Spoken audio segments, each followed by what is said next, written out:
एक तो ये कि कल भी मैंने कहा कि हस्बैंड वाइफ से अच्छा एक दूसरे के लिए दोस्त और कोई हो नहीं सकता। कोई एक टाइम के बाद माँ बाप हमसे बिछड़ जाते हैं। हाँ, या तो हम जॉब पे चले जाते हैं या उनको संसार से जाना होता है। कोई एक पॉइंट के बाद भाई बहन भी शादी होकर सेटल हो जाते हैं, अलग अलग चले जाते हैं। बचपन के दोस्त कॉलेज के साथ अलग हो जाते हैं। बिजनेस में जो दोस्त बनते हैं उनमें दोस्त जैसा कुछ होता नहीं है, उतना गहरा कुछ होता नहीं है। तो सही अर्थों में देखा जाए तो जब से हम ठीक ढंग से होश संभालते हैं से आखिरी पॉइंट तक, आखिरी सांस तक कोई साथ देने वाला फिजिकली, मेंटली, इमोशनली कोई पर्सन हमारे साथ है, तो हम पति पत्नी एक दूसरे के लिए हैं। तो सही अर्थों में पति पत्नी एक दूसरे के लिए ताउम्र बहुत अच्छे दोस्त हैं, जो उसकी पूरी जर्नी में सहयोगी हैं। इससे बेहतर और कुछ हो नहीं सकता, और इससे शानदार जर्नी कोई हो नहीं सकती, इसके खुशमय जर्नी कोई हो नहीं सकती कि एग्जिस्टेंशियली भी हम एक दूसरे के लिए फिजिकली, मेंटली, इमोशनली कॉम्प्लीमेंट करते हैं। अभी जो जेंडर इशू को लेके मेल फीमेल और इक्वलिटी और तमाम ये बातें चली, उससे हमारे भीतर एक कंपटीशन का भाव पैदा हुआ। मैं ईगो ईगो प्रॉब्लम डेवलप हुआ। मैं ही क्यों काम करूं, आधी रात तक बच्चा मैं संभालूंगी, आधी रात तक बच्चा तुम संभालोगे, आधी रात के बाद। तो ये पति पत्नी में 50% नहीं होता है। पति पत्नी में 50% जिंदगी नहीं होती है कि आधा अधिकार मेरा है, आधा अधिकार तुम्हारा है। पति पत्नी में दोनों एक दूसरे के लिए होते हैं। दोनों का, एक का सब कुछ दूसरे के लिए, दूसरे का सब कुछ पहले के लिए, और जो कुछ भी होगा वो दोनों की सहमति से तय करके हो सकता है कि नहीं, मैंने बना ली तो रोटी रोटी तुम बनाओगे। ऐसा बांट के नहीं होता है। जो होता है प्यार से होता है। फिर एक जन पूरा खाना भी बना सकता है, जरूरी नहीं है कि महिला ही खाना बनाएगी, पुरुष भी। आजकल लोगों के टेस्ट बहुत बदले हैं, तो सब कुछ हो सकता है। तो ये बांट के 50% नहीं होता है, ये प्यार से होता है। पति पत्नी में मैथमेटिक्स नहीं चलता है, संबंध में मैथमेटिक्स नहीं चलता है, लॉजिक भी नहीं चलता है। चलता है तो केवल प्यार चलता है, और केवल प्यार चलता है। एक बात। दूसरी बात ये कहना चाहता था, जिस पे आपका ध्यान ठीक से चला जाए, कि देखो अब ये क्लैरिटी बन रही है कि यदि हम दो लोग दोस्त हैं और जर्नी है, तो जर्नी का कोई पर्पस है, जर्नी का कोई डेस्टिनेशन है। देखो गूगल पे आप डालते हो, कोई डेस्टिनेशन डालते हो, तो वो आपका लोकेशन पूछता है। जब तक लोकेशन और डेस्टिनेशन दोनों नहीं डालेंगे तो क्या जर्नी शुरू हो सकती है? आपको ना लोकेशन पता है ना डेस्टिनेशन पता है, क्या जर्नी करोगे? झगड़ा करने के सिवा और कुछ कर नहीं सकते। लिख के दिया जा सकता है, किसी भी पति पत्नी में झगड़ा होगा ही, ये पक्का है। पड़ोसियों को पता चले ना चले, इतना ही हो सकता है। इंग्लिश में लड़ें, हिंदी में लड़ें, गुजराती में लड़ें, इतना ही हो सकता है। जब तक डेस्टिनेशन और लोकेशन की क्लैरिटी आपको नहीं है, तो ब्रह्मा विष्णु महेश तीनों उतर आए, आपको नहीं बचा सकते। सीरियसली कह रहा हूं। हजारों पेयर्स के साथ इन पिछले 20 सालों में हजारों लोगों के साथ काम करके बोल रहा हूं। और हम लोगों ने काम किया तो किसी आर्थिक अपेक्षा में नहीं किया, किसी पैसे के लिए नहीं किया, एक आत्मीयता से किया, एक अपनेपन के भाव से किया। हाँ, चीजें बेहतर हो सकती हैं और चीजों को बेहतर होने की जरूरत है।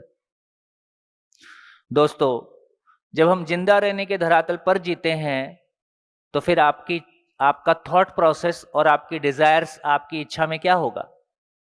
आपकी इच्छा में कपड़े पहनना ही होगा। कपड़े पहन के हम खुश होना चाहते हैं, कुछ खा पी के खुश होना चाहते हैं, कहीं घूम के खुश होना चाहते हैं, है ना? कोई फिल्म देख के खुश होना चाहते हैं।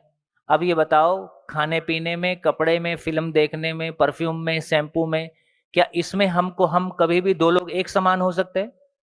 कोई एक परफ्यूम किसी को बहुत अच्छा लग सकता है, किसी को उसी परफ्यूम से वॉमिटिंग हो सकती है।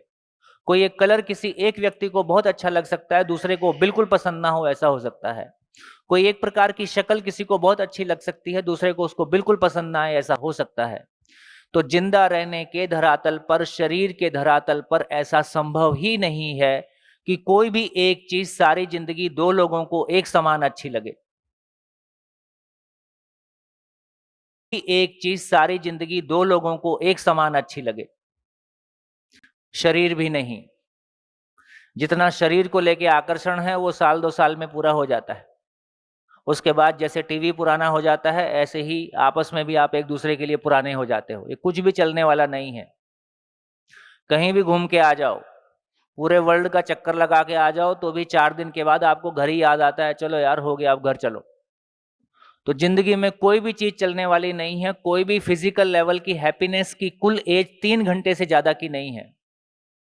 मैक्सिमम 2 से 3 घंटा। कोई भी फिल्म देखोगे 3 घंटे से ज्यादा पास नहीं कर सकते आप। तो मैं ये कहना चाहता हूं कि जिस जर्नी पे हम निकले हैं, और ये भी कहना चाहता हूं, ये कोई आध्यात्मिक बात नहीं है। खुश रहना हर मानव की जरूरत है या कुछ ही लोगों की जरूरत है? अपनों के साथ खुश रहना, अपनी पूरी फैमिली के साथ, अपने मित्रों के साथ खुश रहना, ये सभी की जरूरत है कि कुछ ही लोगों की जरूरत है? यदि ये सभी की जरूरत है, तो मेरी जिंदगी का डेस्टिनेशन और मेरी जिंदगी का लोकेशन की क्लैरिटी जब तक मेरी नहीं है, और वो शरीर के धरातल पर नहीं हो सकता है। कपड़े अच्छे लगते हैं, आप अपने कलर का, अपनी पसंद का कपड़ा पहने, इसमें कोई बुराई नहीं है। लेकिन कोई कपड़ा आपकी जिंदगी में, आपके स्टेट ऑफ माइंड में किसी खुशी को जिंदगी भर बनाए रखे, ऐसी औकात कपड़े की है क्या? तो हमको ये समझना पड़ेगा कि किस चीज की औकात कितनी है। कोई गोल्ड, कोई ज्वेलरी, कोई कार, कोई घूमना, कोई कुछ भी, अब हमको समझ में आता है कि जिंदा रहने के धरातल पर जो कुछ भी है, उसकी कुल औकात, कुल हैसियत इतनी है कि वो अच्छा लगता है। अच्छा लगना अच्छा हो नहीं सकता, क्योंकि उसकी हैसियत नहीं है। तो हमको ये तलाश करना होगा कि मेरा स्टेट ऑफ माइंड, मैं अकेले रहूं तो भी खुश रहूं, है ना? पति पत्नी के बीच में कैसे होता है पता है? शादी के पहले बहुत बात करते हैं। कितनी बात की आप लोग? सब कोई बात किया है ना शादी के पहले? और शादी के बाद सुनते ही नहीं एक दूसरे, है ना? तो इसका मतलब ये होता है कि बेसिकली ये कहा जा रहा है कि हमको हमको उस डेस्टिनेशन का खुद भी पता नहीं है कि मैं किसी ऐसी खुशी की तलाश में हूं जो कभी खत्म ना हो।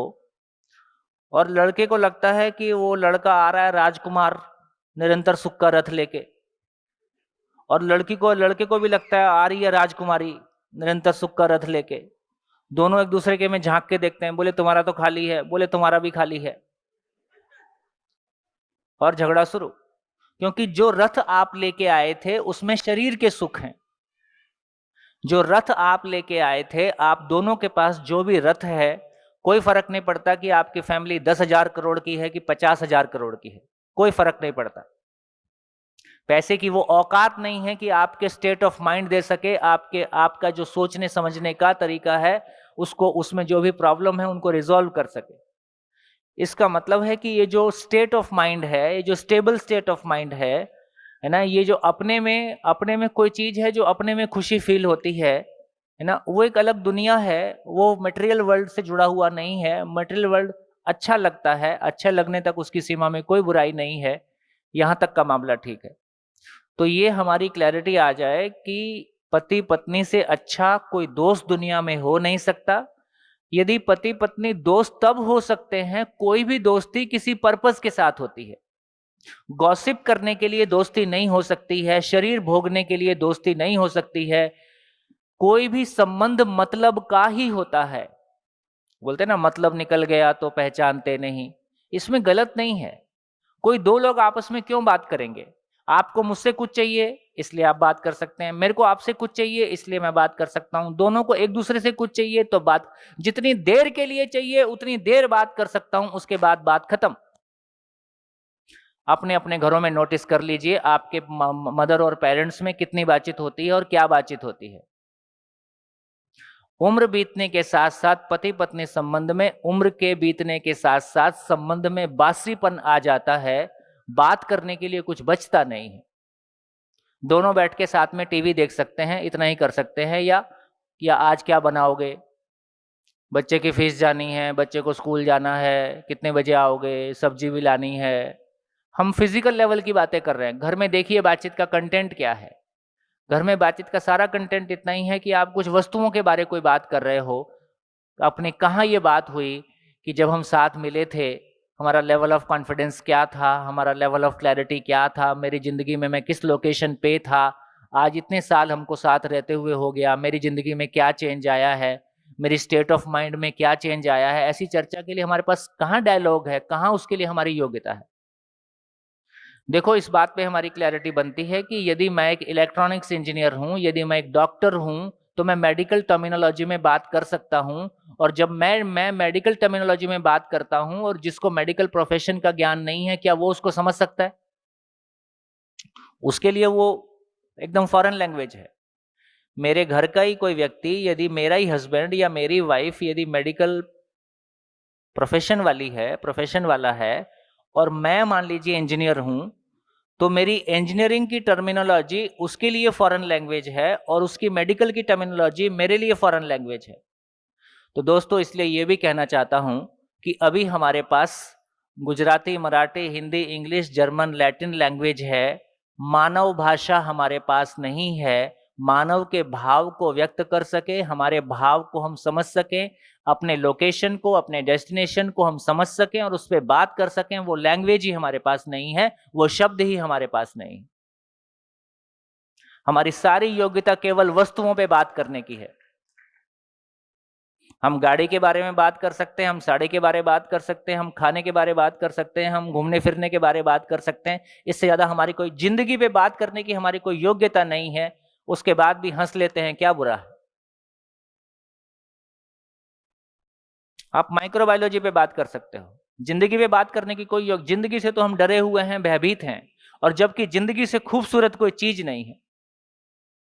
मैं अकेला हूं तो भी उतना ही खुश रह सकता हूं, सबके साथ हूं तो भी उतना ही खुश रह सकता हूं।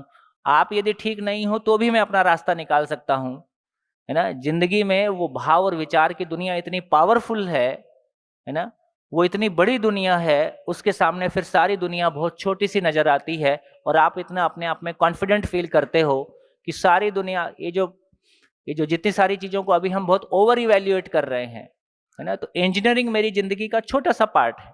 देखो, ये भी एक सोचने लायक बात है। कल जो हमने चर्चा किया